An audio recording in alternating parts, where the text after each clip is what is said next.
Party people, well, welcome once again to the Party of One podcast, the actual play RPG podcast where the gaming table is always set for two. I'm your host as always, Jeff Stormer, and this week on the show, I am joined by Emily Jaye for a game of In the Shadow of Glory. Emily, alongside Vieiro, who you heard me play Unnavigatable with last week, is one of the hosts of This Week in Fandom History, a weekly podcast looking back on, well, what happened this week in fandom history. It's a wonderful podcast that takes a look at fandom culture's highest highs and weirdest lows by breaking down one significant event that shook or shaped the world of fandom as we know it and love it today. And that ranges from modern online fandom culture events that you might be aware of to real deep dives into, the foundational events and those earliest iterations of pop culture fandom in a way that I think is both like a fascinating historical deep dive, a wonderful celebration of fandom as we know it today, and a really interesting look at the ways in which fandom culture has, for better and sometimes for worse,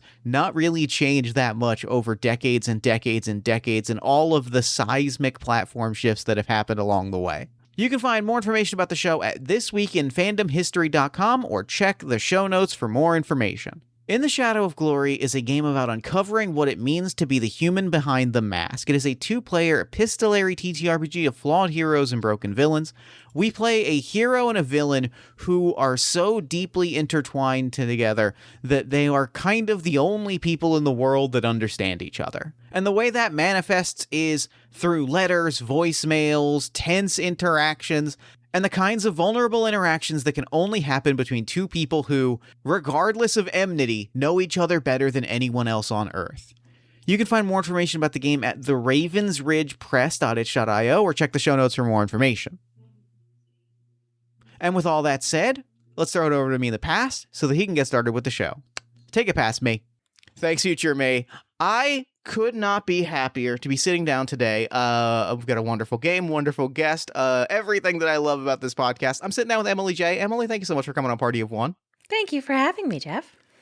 I really am excited. I know we've talked a little bit about the game. We've hopped on a call to chat about things, and it's really got my brain buzzing with the game that we are going to play today and the conversation that we're going to have. But before we get into all of that, why don't you take a moment, let our lovely listeners at home know about anything you've got going on you want them to know about. Yeah, thanks. All right, well, I'm Emily Jaye. I am a co-host of two fandom-related podcasts. One is the Fangirl Film Club, where we watch terrible movies for pretty faces and discuss them. And then the other one is This Week in Fandom History, where we do exactly what it says on the tin.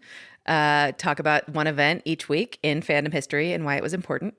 And both of those I think are pretty fun and informative. And that's how I got hooked up in this. So I love This Week in Fandom History a lot. I have really fallen in love with it, and it's just a really wonderful experience, getting to. Thank you. I was talking about this with V, but getting to discover the ways that people have always been people, and the trends in older pre-internet fandom history where you go people are acting the same way today that they were acting in the 70s, and that rules. And that means genuinely it speaks a lot to the deep feelings I have about the world. I say it definitely helps put things into perspective as far as any kind of, I'm a fandom old, so I tend to just ignore all the drama and just do my own thing. But, when I see things unfolding sort of in my periphery, I'm like, oh, guys.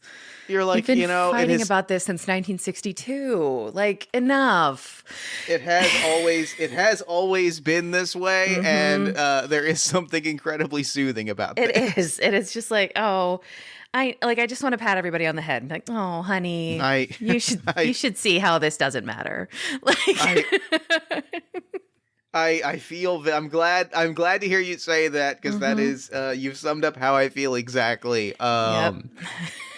I am so, and the specific thing that I am excited about is we have a game that ties into your specific fandom history in a way that I'm very excited about. We are playing In the Shadow of Glory, a two-player epistolary game of heroes and villains. This is a game about a hero and a villain who have been at each other for so long that they kind of are the only two people in the world that know each other so deeply and so richly. When we sat down to chat, you had a lot to tell me about like your history in like the MCU space, your history with superheroes, your family's history with superheroes. Yep. Talk to me about like tell me about all of these things and tell our listeners about all of these things because I have in bold italic text Grandpa Captain America story. Yes. So like please give us the full rundown. Yeah, so I never considered myself like a comic book nerd, but I did love Captain America so much when I was a kid because my grandfather, as you put in bold, had the old-timey, like from the early 60s, like the I would say C movies. They're not good at all. Like they make the Adam West Batman look like Oscar bait. But I used to watch them when I was a kid because he had them on VHS and I loved them. And I had like a Captain America doll and he was like, you know, the other groom to all my Barbies. And so when the MCU kind of kicked off and I had seen Iron Man, the first two, and then, you know, at the end of the second one, it's like, oh, they're doing this. They're doing the whole thing. And my like casting was starting to be announced or whatever. And my brother called me and he's like, you are never going to believe who they have playing Captain America. And I said, who? And he's like, that fucking jackass from Fantastic Four. And I was like, what? And he's like, yeah, that piece of shit. And I was like, there's no way that he's going to do a good job, like at all. Like that is a terrible casting choice. And then of course it turns out that that's actually the only role he's actually really good in. So good job. It's kind of remarkable, honestly. I used to think I was a Chris Evans fan, but then I started watching all of his non-Captain America work and I was like, oh, actually, no, I'm just a Captain America fan still. Okay. Sorry, Chris. Love ya, but extremely real, extremely real, extremely valid. He also doesn't make good choices as far as scripts go. So that's his fault. I'm not. Are we out here slandering the gray man? Is that what I'm hearing here? I mean, between that and was it Ghosted? Oh, Ghosted. Listen, I will not hear slander of what I think is the funniest sequence that I've ever watched in a movie. And I don't have to say what sequence it is. I know exactly what sequence it is. Yeah, no. For the listener, please go look up Ghosted Stairway Sequence. Yes. I am fully a conspiracy theory trooper that they were not on set at the same day. And like, it's a remarkable sequence of film. And I need you, listener, pause this for like 2 minutes and go watch it just so that you have it in your brain. It's very important to me. Yeah, no, he's out here doing great work like The Gray Man and Ghosted and, Red One or whatever that weird Santa thing was. That I forgot he was in Red One with The Rock and J.K. Simmons as Santa Claus. Yeah. As Jack to Santa. Why are we doing this? Like, I just like, buddy... And then he's coming back to Marvel again, which I'm actually not even happy about because he broke my heart in Endgame. And like, fine, you wanted to be gone, you wanted to stay with your Nazi sympathizer bride, fine. Then you stay with her and get out of my new movies. But we don't need to get into my feelings on Peggy Carter. He's back, and he's not even in his Joe Biden makeup. He's not. He's not even Steve Biden. He's just shiny AI Steve with a baby. This is the energy that I'm very excited to play with today because I think that we are going to bring a very specific, lovingly unhinged energy to this particular, and I'm very excited about it. So let me ask you, what is it that you are excited about? What do you want from the game? What is it? What are you bringing to the table? What's on the top of your mind as you're sitting down to play this game today? I'm a very anxious person, so I'm worried that I'm not going to play it right. But I'm trusting the process. Here's the thing. Here's what I will say. And you can decide if this makes you feel better or not. I would feel like after 11 years, that anxiety would go away. Yeah. And I'm waiting for the day that it does, if I'm being honest. All right. Have you played this before?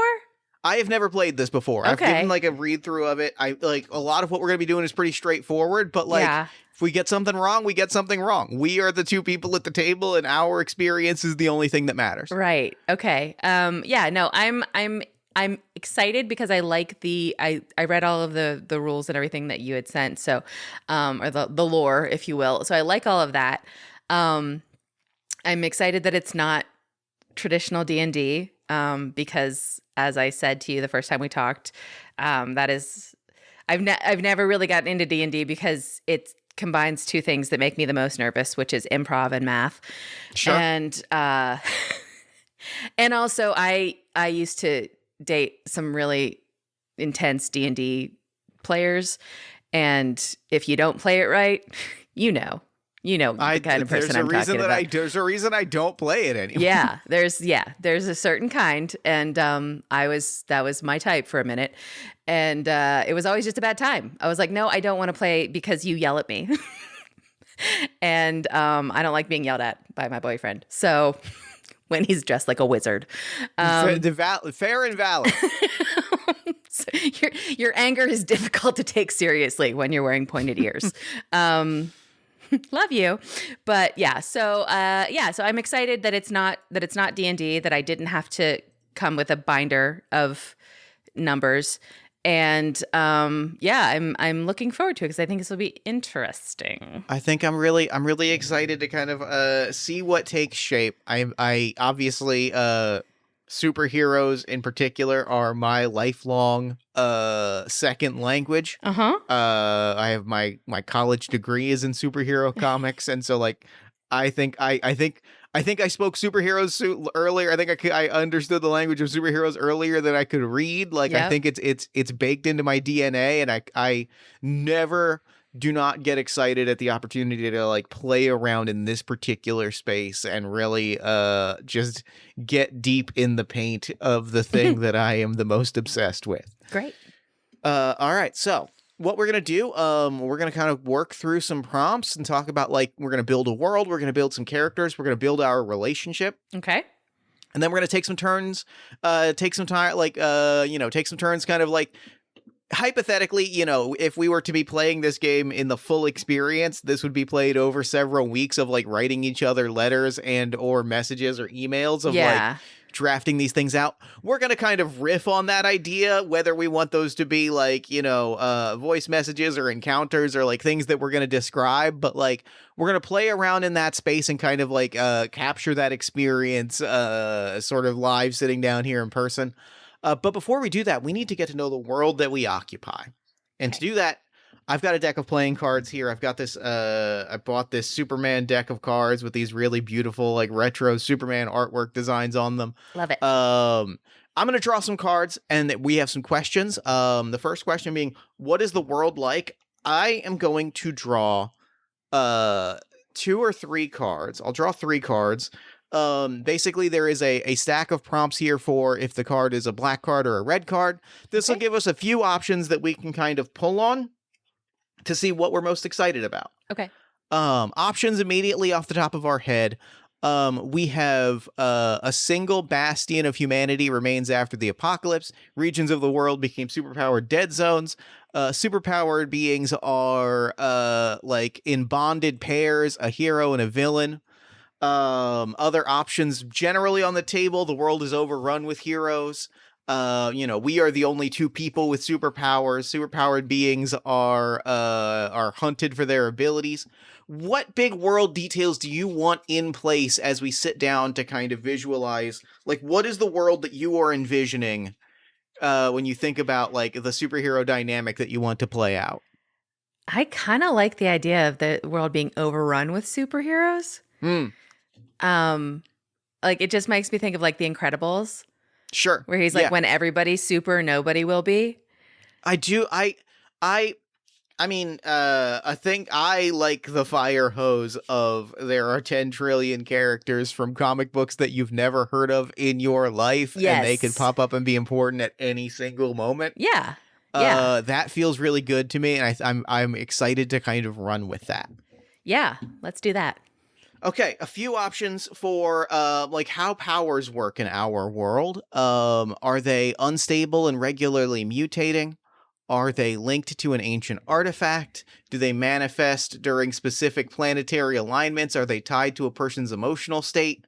Is it all of the above? Like, does it vary? Are they humanity merging with alien DNA? Like, what ideas pop into your head? Where do you want what? Now that we see that there's a bunch of superheroes, like, is there a unifying thread? I guess is the question for you. I I feel like if we're going with like there's just way too many. I don't know. Is there like an insight? Like, was there like an incident that happened where that like mutated half the world? Like, how did we get to this point? I love the incident. Like, as an inciting moment. Yeah. As a trope, beyond even more so than being an inciting incident, like I love when whether it is a superhero or a pulp thing or just like a fantasy thing, when there is an event that is capitalized, I am hooting and hollering on the couch. Yes. When somebody's like, ever since, the Dawn Day. And I'm like, fuck yeah, man, there's the Dawn Day. Yeah. I gotta find out what the Dawn Day is. Yeah, ever since like, Red Wednesday. Oof, well, oh, fuck, I gotta know what Red Wednesday is, gotta know what man. Red Wednesday I gotta was. know. Yeah, no. Just think about all the Tuesdays before that and how nothing was like, the same after Red Wednesday. It really, that is genuinely and truly a thing that like, it is cheap heat for me specifically. Yes. If you're just like, here's a date and we're not going to talk about it. Not going to talk about what happened exactly, but just like some shit went down and we all recognize. Yeah. Red Wednesday is I'm putting that as the canon thing. Okay. I'm not, and true to the spirit of the trope, we're not explaining it. We're going to move on. Yeah. Okay. So, we've got our world. Red Wednesday happened, and now half of the world has superpowers. Yes. In this world, we are two of the most powerful beings that have existed. We are a superhero and a supervillain that have been at each other's throats for so long that, we are sort of in a tier by ourselves, and hatred has sort of merged into maybe not respect, but a begrudging acknowledgement. It is the you are the person that I know better than anyone else. Yes, I love that dynamic. That's also like in a non-superpower element. Like I also love stories. That's why I love stories about like divorced couples who have to like work together or like be around each other, because it's like you can't deny that you know this person better than you know yourself. And that what all of that brings as far as like love and respect and also pure loathing. I think that's really interesting. But yeah, I mean, this is kind of like a little bit of a vibe of like Professor X and Magneto. Yeah, very much so. Yeah. I think a lot about the fact that they made it a canon thing, that Superman can hear like 3 sets of heartbeats at any given moment. His mother's, Lois Lane's, and Lex Luthor's, which is like that's romantic. Really normal and deeply like, fellas, is it gay? Fellas, is it gay that you can hear your enemy's heartbeat from the other side of the world? Yeah. No matter where you are. No matter where you're, yeah. The only other 2 people in the world are your mom and the love of your life, quote unquote. Yeah. Like that's normal. That's a normal heterosexual relationship. Super straight of you, Clark. Super straight of you to have that. Okay. So what we're going to do is we're going to make our characters by way of like assigning our powers, coming up with a front, a layer. We're going to create some relationships, but we're going to kind of take it step by step, and we'll start with like what our powers are. Okay. I'm going to draw some cards and throw you some initial options, and bounce off of them if one of them excites you. If you want to go in a completely opposite direction, or if you want some additional card draws, let me know. Okay. Immediate options. I've drawn stretching. Ugh. I have drawn super speed. I have drawn teleportation. Does one of these excite you, or do you want some additional options? Can I have some additional options? Of Stretching course. Is so lame. All right. What else do we got here? We've got like super healing. Okay. We've got meld organic material together. Ooh. And we have temperature control. Okay. I'm gonna go with super healing. Sure, classic. God, I'm fighting the urge to go with stretching just based off of that reaction. Stretching is so lame. It's why Mr. Fantastic is the lamest hero. I can't deny that I have a real soft spot for stretchy guys. Stretchy. What is his power? It's a party trick. He's just good at yoga. I really. You can be stretchy if you want. It would make sense when we're enemies. It would.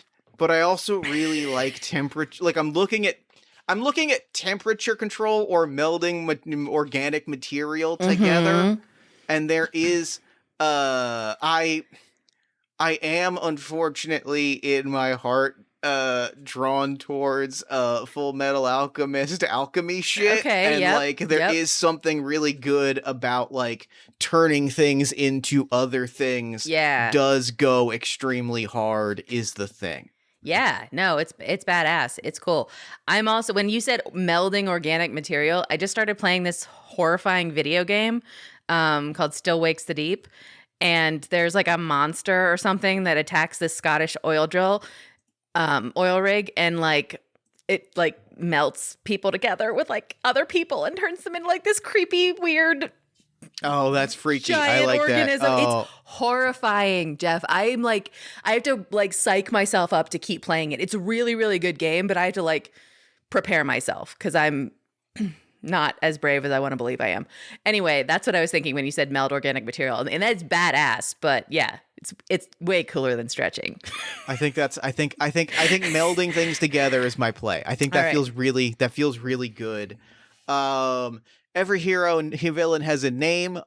We've got, we can fill out our name now. If a name comes to you, if you're like, I got a good superhero name, but I'm going to find some more information about who this character is. First, by figuring out what they do for a living. Yeah. What comes to your mind, or do you want some card draw prompts to give you some ideas for like what your character's like ordinary life is like? Well, I guess I have to ask a question about my power. Yes. And I don't know if I can just decide this or if this is something that we draw a card for later. But if I'm super healing, can I pass that on to other people, or is it just me? That is, I think, an entirely you decide that question. Like what is most exciting and interesting to you? I mean, I think like, because I think if it's just me, I feel like we would be veering toward like the immortality thing of like, where does that end? It's like your cells naturally degenerating. Would that also heal? So I don't love that idea because immortality, no thanks. Sure. But I like the idea of being able to like, transfer that to some like for some reason or some ability to do that. Also, though, if it's not like I can't control that part. Sure. I think could be interesting as well, because otherwise, like, why wouldn't I just be a doctor who can cure everybody ever? Right? I really like that. I like not being able to control it, and I like there being maybe drawbacks to it. Yeah. That feels really compelling to me. I like that. Think on that and chew on it. I'm gonna draw a card. So the first card I have flipped is Psychologist, which I think I'm going to expand into just general like scientist. Feels really good. I like the idea. Opinions on his powers aside, and also I have very specific, I hate this character for very different reasons with Reed Richards, my enemy of all time. Is he your enemy of all time? Even the Pedro Pascal version? Because that's the only one I've ever liked. It is on site with Reed Richards is what it is. The thing is, like, it is on site with this man. Okay. It is on fucking site. This man, like, there is just something about the, like, epitome of the 1960s, like, science above everything, like, intellectual man thing. So that I'm funny just like, that Reed Richards. I'm just It's your bitch eating crackers. Truly, the bitch be eating crackers is the thing. He just every single time they show him on a computer, and then his beautiful wife is like, "Hey, do you want to like pay attention to your family?" And he's like, "No, I'm looking at molecules." I'm I'm doing science. I'm like, I'm gonna break a bottle over your head, and it's probably gonna bounce off because you're rubber. But like, I'm gonna beat you. Stretchy. I just, and the idea of like, I have been given this ability to combine things and change things and alter things, and like, you know, that idea of like, why don't the superheroes like enact change in the world? Yeah. And the idea of like, and what I like is that we have not defined hero or villain yet, and this could go in either direction. It could. But like the idea of like, I've got this power, I'm gonna use it to make as much of an impact as possible. Yeah, I like that. All right. Have you thought about like a profession, a drawback, etc.? I haven't. Can you draw me a card? Yes, of Right. course. The first one I have drawn is a night shift security guard or personal trainer. Okay. You see, we've also got tech support or a celebrity. I think high stakes poker player has popped up as an option. Poker player, nice. No, because I feel like you'd have to have a coordinating power to be a high stakes poker player. Like, if I just like, I'm just good at not dying. That's not really the idea of I have these superpowers, but it's not my passion. My passion is at the fucking table. It's not even my job. Like, I'm not even gonna try and like make a living at it. I'm like, no, whatever. I'm just gonna play cards. You know what? Yeah, fuck it. Let's do that. Let's be a high stakes poker player. Okay, so here's what has like what you just said has thrown a dynamic between these characters that I really want to like throw out there and get your thoughts on. And because the idea that we have kind of randomly landed on, you have powers, you have the power to pass on this gift of healing to people. And your response to that is, nah, fuck it, I'm hitting the tables. To someone that has said, I have these powers and that means that my life has been defined by, I am going to, you know, make the biggest impact. Yes. Like, what you have proposed is a slap in the face to me. That sets up a hatred in a very fun way. Yeah, I think that's interesting. I think we're kind of naturally falling into hero and villain roles here, which is nice. But no, I mean, if we're talking like, why, I think like if we're talking about like, okay, I can heal other people, or I can pass on my ability to heal to somebody else, but I can't control when that happens. Like, I think that's like classic villain origin story kind of thing. Like, you know, this person has this ability, and why wouldn't, like, of course, yes, that's great. That's an amazing power. If you can't use it to save somebody that you love, well then what's the point of having it? Like, you're just not going to die in a traditional way, and you still can't control who else is going to die around you. I really like that. I like that. And like what that maybe sets up to me as a dynamic is like the idea if you're going villainous in that route, like there is something, you know, I immediately go to my problematic, they could make each other worst ship of all time, and my brain immediately goes to Harvey Dent and a kind of like, you could be like, we could do something together, like, you know what I mean? Yeah. Like, we could work together, and like that is kind of what fuels our butting of heads, is my character constantly being like, you have something that you could give to people, and your character being like, I don't know, I can't do what I want with it, so what's the fucking point? Right. Yeah, exactly. And I can't do what I think matters with it, so I'm just gonna sit at the table and make money. Juicy. This is a juicy dynamic. Okay. Let's find out a person of interest in both of our lives. Okay. Immediate options are, for your character, cards that I have drawn include an underground figure, another hero, a psychic, a religious leader, another villain. Like, who are you connected to that also has powers? I think is what I'm seeing on all of these cards. Okay. When you say an underground figure, what do you mean by that? That's what's on the prompt. I think like this could be like a criminal overlord, or quite literally like a person who lives underground, Like or Mole like Man? a hard to be a mole man. Since we just keep going back to Fantastic Four. I mean, could it be like just somebody like lesser known? Like, Yeah, for sure. Like not like a sidekick, but like kind of like a sidekick. Yeah, I like Okay. that. Like That's a good read. Yeah. Let's do that. Okay. And mine is I have drawn.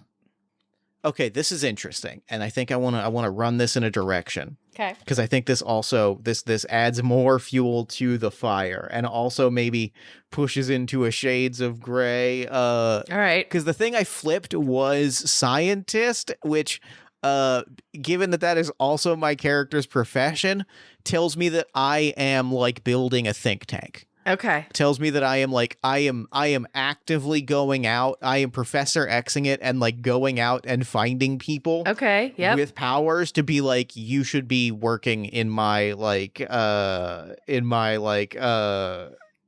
grouping. Yeah. Like, I'm putting together like a team, but very specifically a team of, we are scientists that are going to be remaking the world. Right. Yeah. I get that. Okay. Your character has a mundane goal and a super powered goal. Do you want some prompts to kind of just kind of jog some memory? Options include becoming a better version of yourself, honing a craft, finishing your studies, finding fulfillment in work, rebuilding a community, escaping society, finding real friends, discovering unconditional love. What does your character want? I know we're not doing video, so you didn't see my face when it said becoming a better version of yourself, but I went, Good. So she's not doing that. No, I mean, this is like getting tragic in my head of like this person who wanted to save somebody that they loved and they weren't able to do it despite being able to heal themselves and other people. So I don't know. I mean, kind of like maybe escaping society. Like, not in like an evil billionaire kind of way of like, I'm going to amass as much money as possible and then I'm going to go to Mars. But like, if I'm playing high stakes poker, there's negative stakes as well, which tells me that I don't have a super high regard for my own safety. Sure. So I would assume that the payoffs are enough to make the other negative stakes worth it.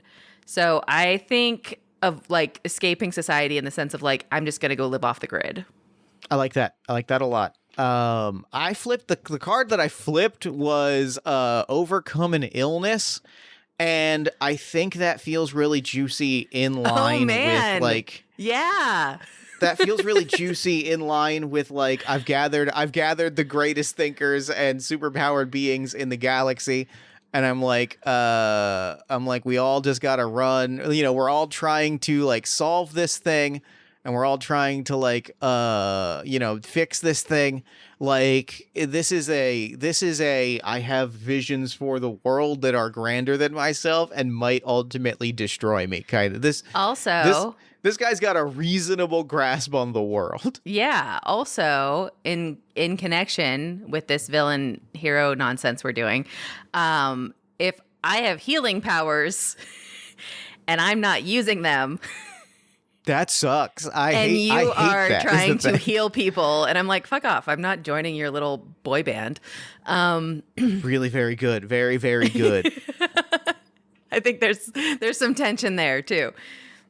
This feels really great. I think that we've, we can define a superpowered goal, but I think that we have already kind of fleshed out these characters in a way that I feel really strong. Like, I'm looking at these other prompts to like kick things off, and I think I would rather take some turns bouncing ideas around, because I feel like we've already fleshed out a very clear picture of who these two people are and how they are to one another. Yeah. Yeah. Okay. So, now one of us is going to write an initial letter. Basically, like, this is going to be kind of the message that we send, or the interaction that we have, or something that, signals our relationship in progress. Okay. This is going to be basically like, this is an interaction, a message shared, something that occurs between these two characters. I think, if it's all right with you, I think just to kind of set us up, I think I have a picture for what the first letter/interaction is. Yeah. Yeah, please. Consider the following assumptions when writing. Some years have passed since you last talked. Your motivations for reaching out to one another. Think about, like, we are the most powerful beings in the world. We may aid in each other's goals. How our lives and goals have progressed. I think the last time we spoke, it's got to be like at a casino. Okay. Because I think what it is that I saw it. I sought you out. I showed up at your proverbial house, right? Like, yep. I showed up, I have walked into your space to be like, what are you doing? Like, we need to do this together. Like, you are wasting your potential. And like, I have introduced to you to put this on the table. Like, we are on the cusp of building something massive. The consortium, which is the name of the group that I'm popping in. That's the name. Right. That's the name. That feels like a good superhero team science, like a good sciencey hero team name. That is a sciencey name. Yeah, that's good. The consortium is like, we have found something that could impact everything. We are on the cusp of a breakthrough bigger than anything that we have accomplished so far, and we want you involved.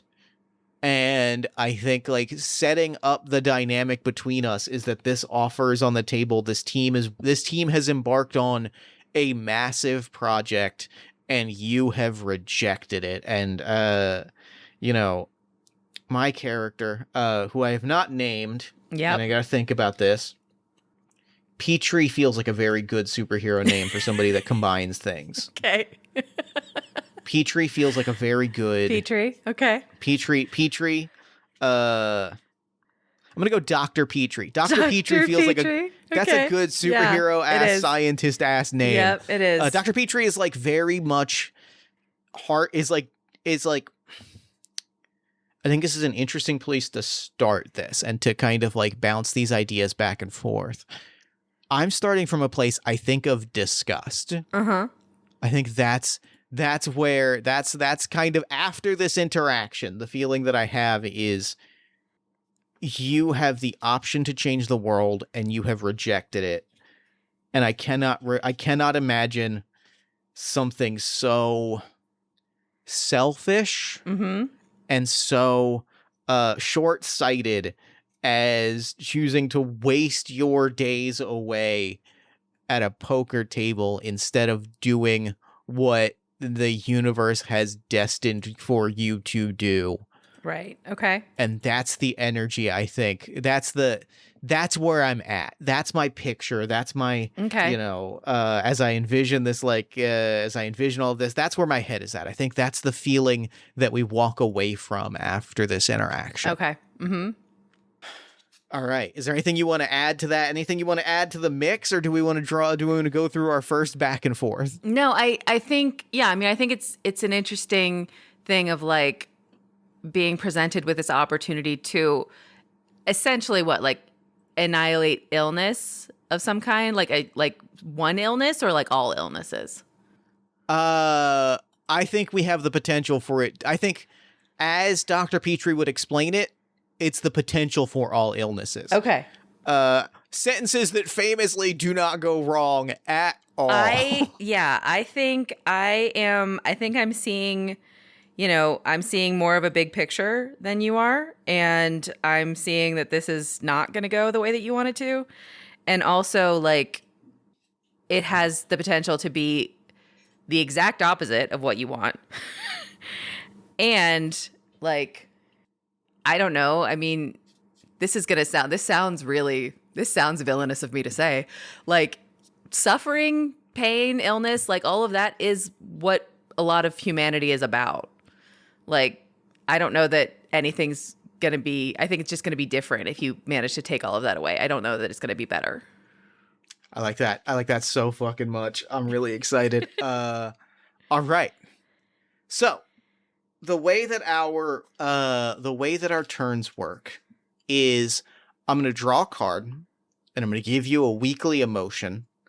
And then we're going to determine a mundane event and a superpowered event. Okay. Once we have all of those things on the table, you will kind of take all of those details and just kind of, bounce around ideas, and we'll go back and forth. But the goal is just kind of like talk about what's going on in the world and just like what the next interaction between these characters looks like. Okay.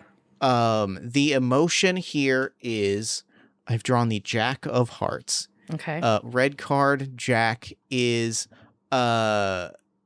excited. Is the word here listed as manic. So like excited, fired up, almost unhinged. There is a buzz in the air that is off kilter. Okay. The mundane event, is there a mundane event table? I think there is. There is. All right. What we've got here is the Jack of Spades. Okay.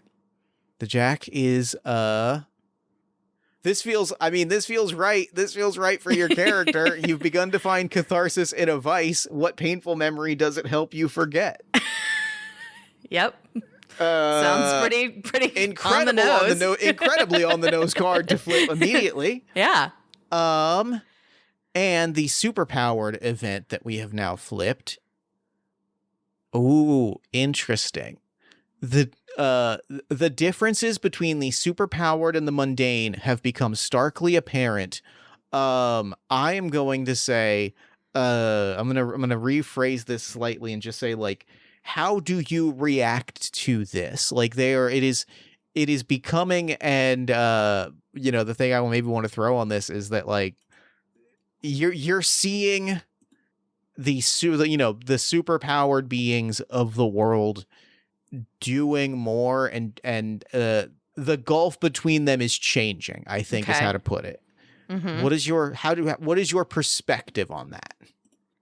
I mean, I don't think it's good. Like, I don't think this is somebody who particularly is happy at all that she has these powers. So, whatever happened on Red Wednesday, she was perfectly happy on Tuesday. Sure. And then, and now all of this is like, I would feel like it's maybe feels like it's coming to a pitch. Mm-hmm. Like, you can't empower 90% of the world with superhuman strength, abilities, whatever, and expect that it's just going to keep plugging along the way that it had been. I like that a lot. I really, really like that energy. Okay, so you've got your pictures of like what is happening in your world. Mm-hmm. We can kind of see the overarching tone that the world is taking shape in. What comes to your mind as like the next interaction, whether that be in person or digital or incidental or intentional? Like, what's the next time that our characters cross paths, and like what is the next interaction that we have? I don't know. What if it like something like the consortium, which is such a good name, like unveils something, like they've made some kind of breakthrough, and I like that. Everybody would be excited and happy and like, oh my gosh, we're going to get rid of illness, or we're going to get rid of whatever. And not to be like all like Maleficent about it, but like showing up and being like, this is like not publicly, but like pulling you aside and being like, you're not seeing what you're doing. Like, you're not seeing how this is going to go badly.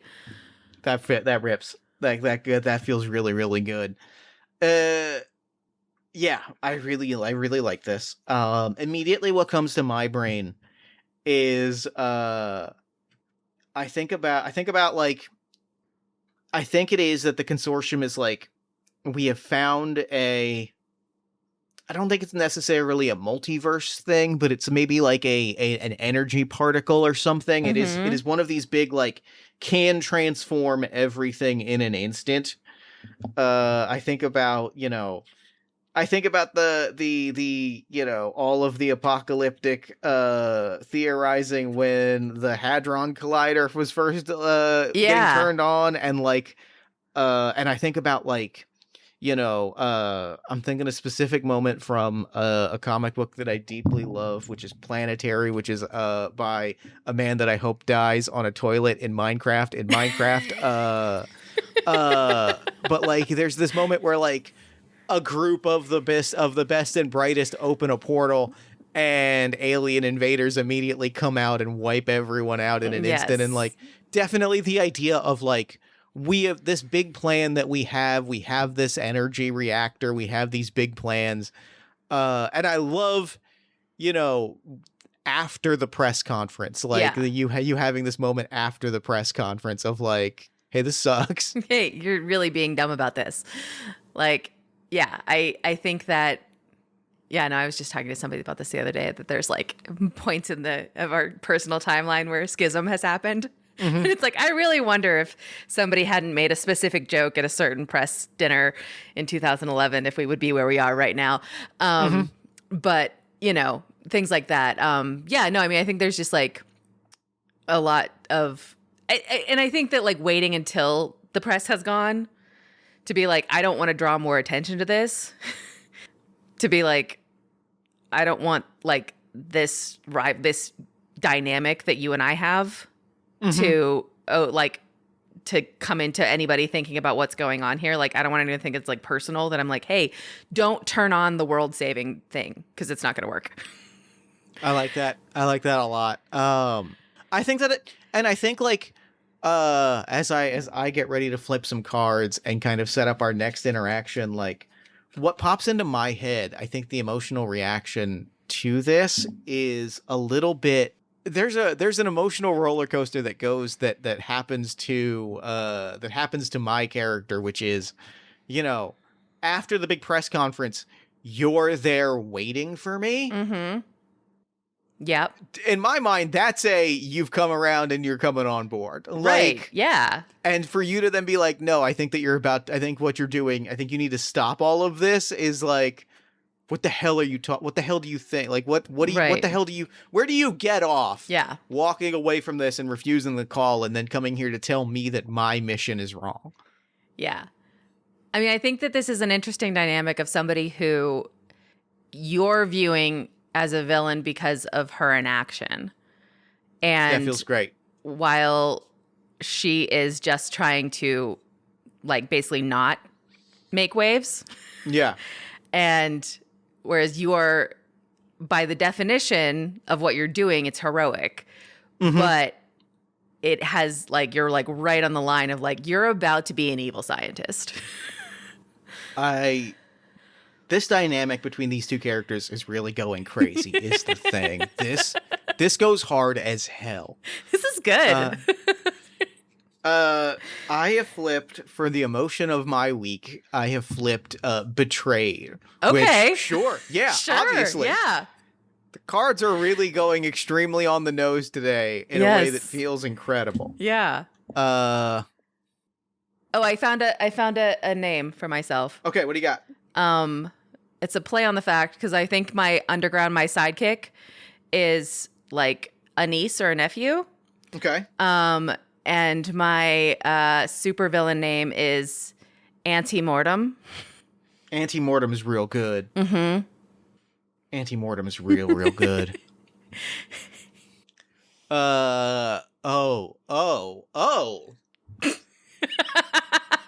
Hello. Now see this. Now see this. This is going. This I really love the slow arc into villainy is maybe continuing to be exacerbated. This is You exciting. sometimes question reality. When did this first start? I Okay. think this is I think how I want to interpret this. I think I'm less interested in I'm less interested in that in a I don't know what's real and more in a like I think how I want to interpret this is this time, especially with this card draw, this connects very nicely to like what you were saying and kind of the reality of my life, which is, you know, am I doing this? This feels very, am I doing the right thing?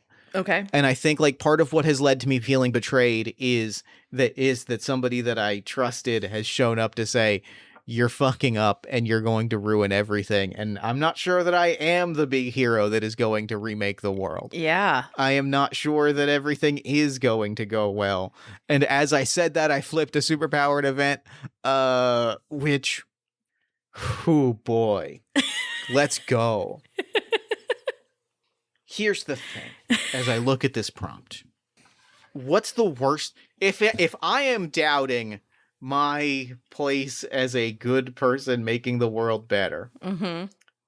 and I'm having this moment of a feeling like betrayed, like somebody just told me that I was actually heading towards being a villain, Mm-hmm.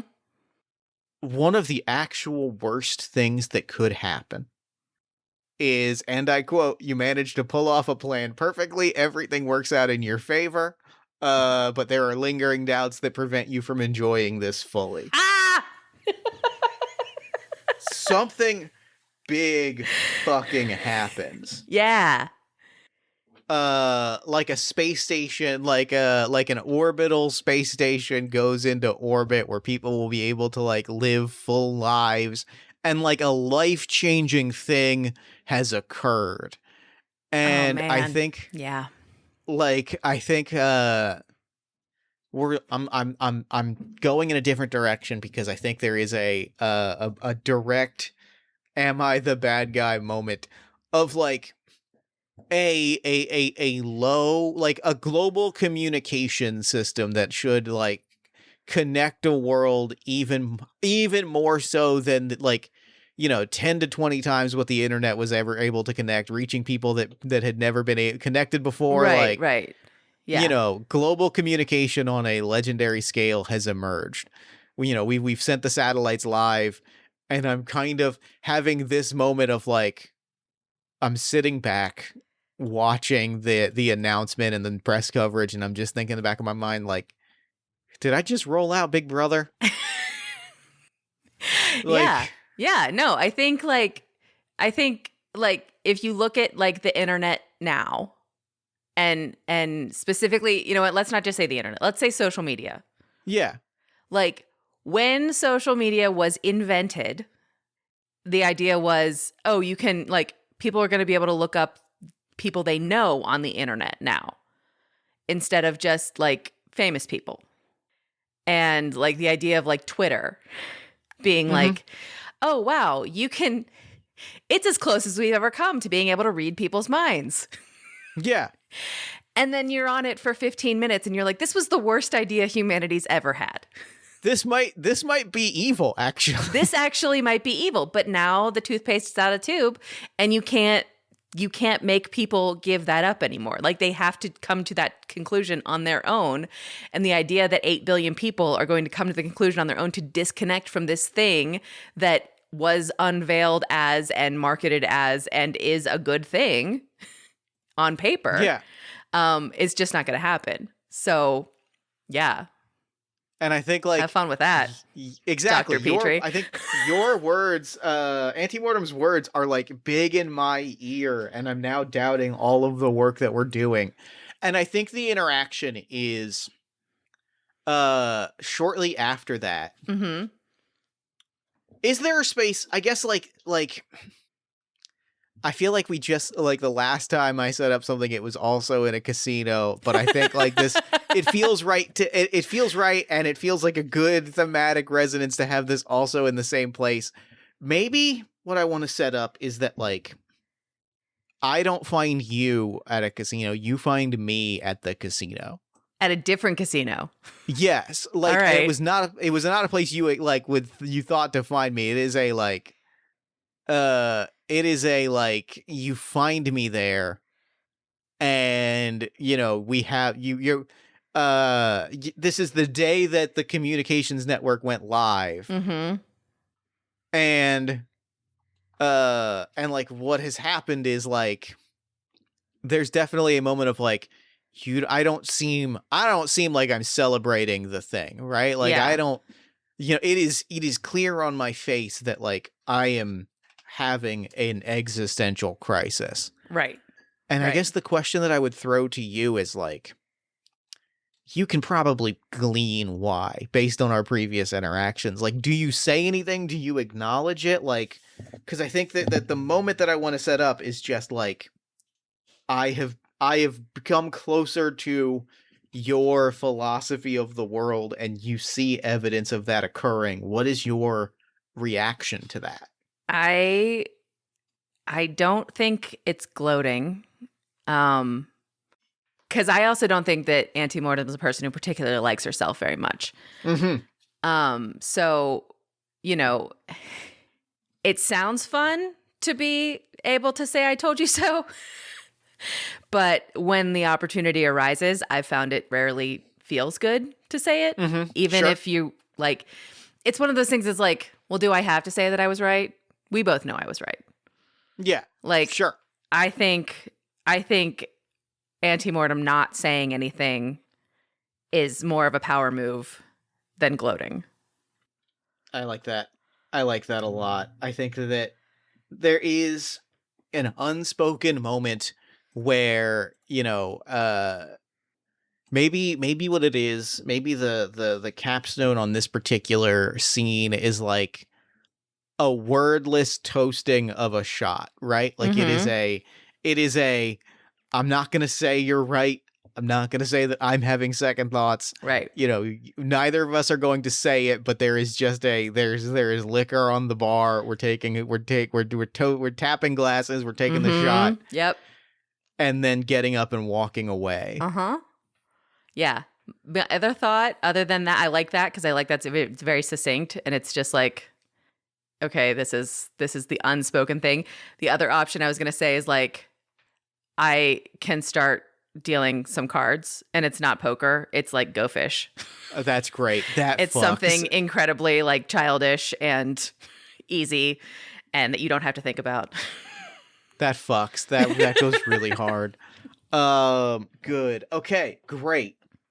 I have your next set of cards. All right. I think we've looking at the clock. I think we can go one more round each. Okay. I think one more scene each will feel good. Yeah. So I'm looking at the prompt that I've technically flipped here. And, obviously there's a table for black cards and a table for red cards. I'll throw you both because I feel like the option that I didn't draw was more compelling, but I will flip this to you. Okay. The two options are bored or anxious. Okay. Those are the two emotional states that are in the air. All right. Take your pick. Um, Your mundane event. I've drawn a 9. Okay. You discover a common interest with someone you regularly interact with. What do you talk about? And your superpowered event is that there's a change in the air and something big is about to happen. Oh no.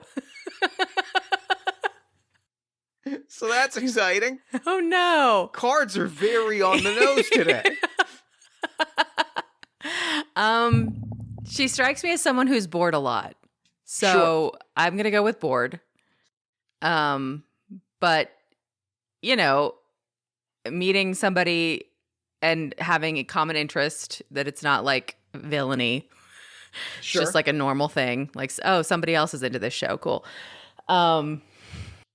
Yeah. And then also like underscoring of, like, oh, but also my frenemy might have just ended the world or might be about to end the world.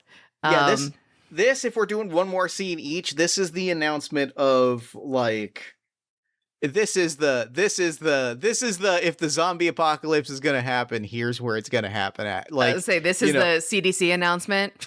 This is the press conference. The press conference is scheduled for next week, where we're going to announce the culmination of the consortium's grand project that is going to alter the course of human history. Yep.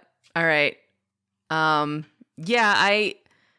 you know what? I'm going to change it from bored. I'm going to change it back. I'm going to change it to anxious, which is not something she feels very often.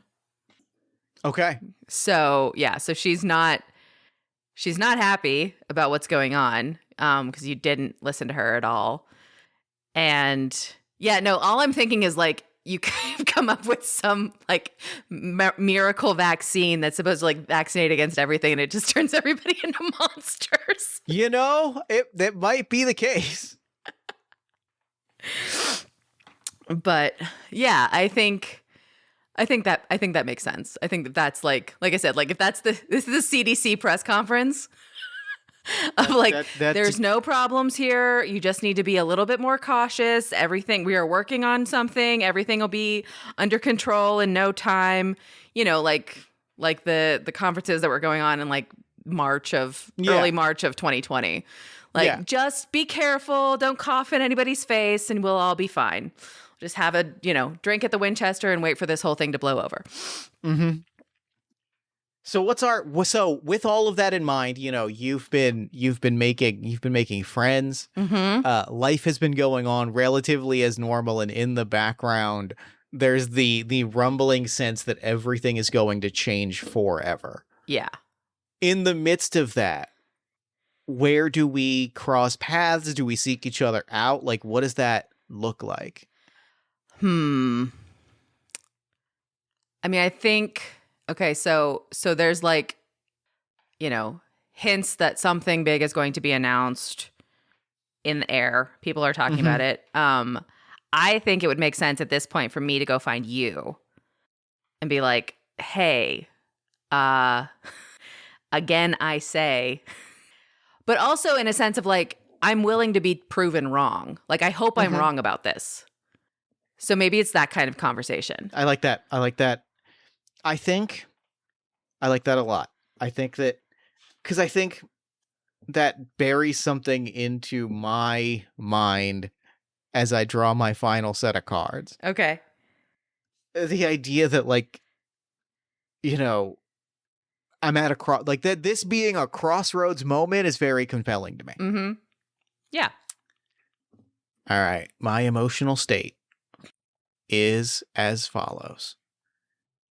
I have flipped confused or prideful. And I'm going to go both. Yeah. I think it is in fact, like, I don't feel like picking one of those two options. I think it's both of those at once. Yeah, I think in this sense, it absolutely works for it to be both. Yeah. Honestly, the cards are really stressing me out. I'm getting actively stressed out whenever I look at one of these prompts because a bizarre dream has haunted me for the entire week leading up to this press conference. Oh, no. And the superpowered event. Yes. Oh, man. You've seen a notable number of people wearing a costume of your superpowered persona. Oh, no. What I think that means is, like, I think this is a good climactic closing beat. Mm-hmm. Because I think I've been having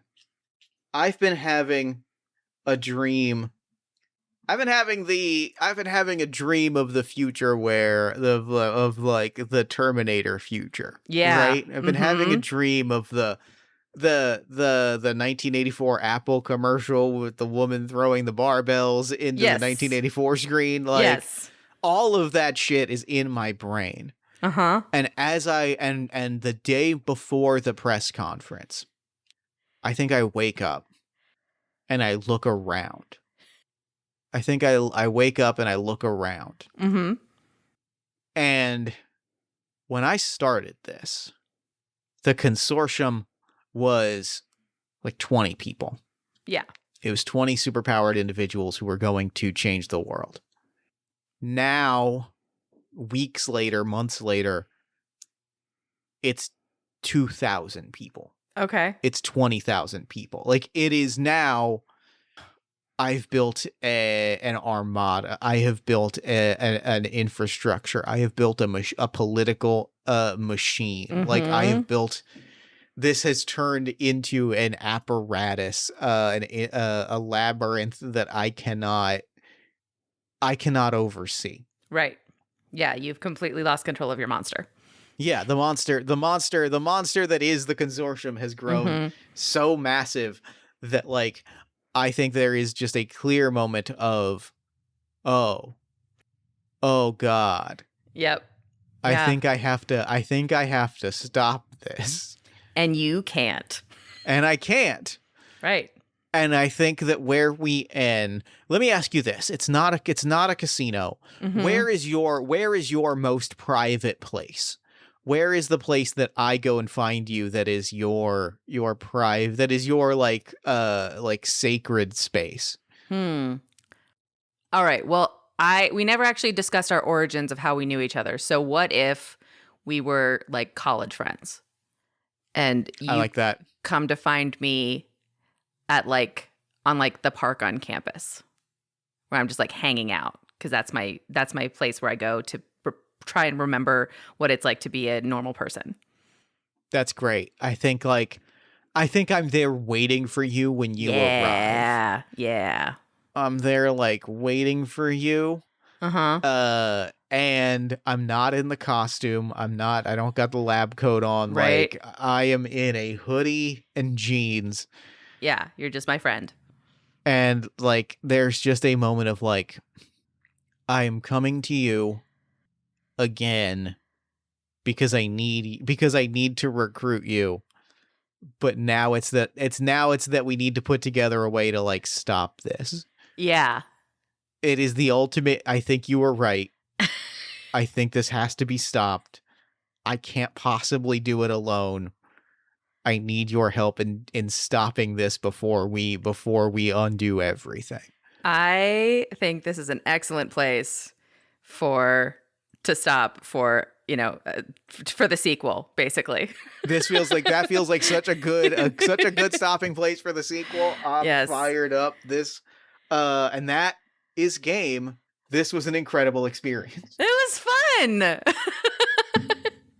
I am so blown away. Let me ask you this. What was your favorite moment from play? I mean, honestly, just like how stuff just sort of started like working out. Mm-hmm. Like, oh, this makes perfect sense. Yeah, let's do that. Like, it was like really good collaboration. Like I write a lot of fic. And so, like when you're really in like the zone and you have like your person that you bounce all your ideas off of, and then like as you start talking through things, you're like, oh my God, wait, this makes more sense. Like that's the best feeling in the world. It really, that to me is the magic. That's when all cylinders start firing and you're like, okay, I see how it's all coming together. Yeah. That to me is what it's all about. This was really fun. This was magnificent. Thank you so much for this. Thank you.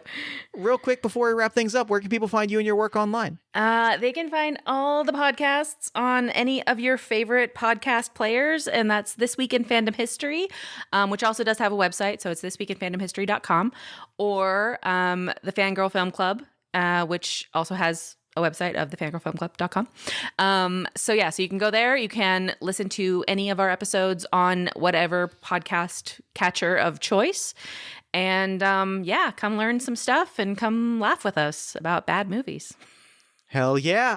This was a pleasure. Thank you so much for this. Thank you. And for now, I'm going to throw it over to me in the future so that he can wrap up with the show. All right. Take a future me. Thanks, Past Me, and thanks again to Emily for coming on the show. That game was magnificent. I had an absolute blast with it. It was a real treasure, and it was really cool to, like, get to see the ways in which, you know, these characters emerge. And, like, it was just a really lovely, like, celebration of, like, all the tropes that we both love in superhero stories. This game ripped. I was over the moon with it. Thank you so much. Be sure to hit to thisweekinfandomhistory.com or check out This Week in Fandom History wherever you get your podcasts. And be sure to follow the podcast on social media at This Week in Fandom History. Now, if you enjoyed this episode, one thing I would love for you to do is tell somebody about it. Give us a shout out on social media.